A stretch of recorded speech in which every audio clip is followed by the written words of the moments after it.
கிறிஸ்துவுக்குள் பிரியமான சகோதர சகோதரிகளே, உங்கள் அனைவரையும் தினமொரு முத்துக்கள் நிகழ்ச்சியில் சந்திப்பதில் மிகுந்த மகிழ்ச்சி அடைகிறேன். மறவாத தேவன்.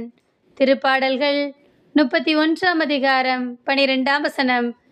இறந்தோர் போல் நினைவினின்று நான் அகற்றப்பட்டேன், உடைந்து போன மட்கலம் போல் ஆனேன். பிரியமானவர்களே, யோசேப்பை அவரது சகோதரர்கள் அற்பமாய் எண்ணி அவனை அடித்து குழியில் போட்டனர். பின்னர் அவனை அடிமையாய் விற்றுவிட்டனர். ஆனால் இறைவன் யோசேப்பை அப்படியே விட்டுவிடவில்லை. அவனை எகிப்திற்கு அதிபதியாய் மாற்றினார்.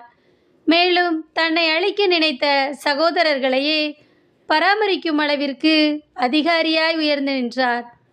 இதே போன்றுதான் சவுலுக்கு பதிலாக ராஜாவாய் தேர்ந்தெடுக்க சாமுவேல் சென்றிருந்தார்.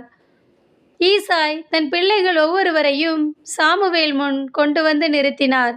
ஆனால் இறைவன் அவர்கள் யாரையும் தேர்ந்தெடுக்கவில்லை. அனைவரும் தாவீதை மறந்தே போயினர். அவன் அற்பமாக எண்ணப்பட்டான்.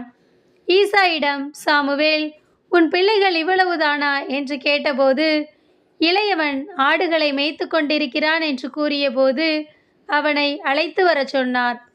அவனை ராஜாவாய் தேர்ந்தெடுத்தார். அன்பானவர்களே, இந்த உலகம் நம்மை அற்பமாய் எண்ணினாலும் இறைவன் நம்மை ஒருபோதும் மறக்க மாட்டார்.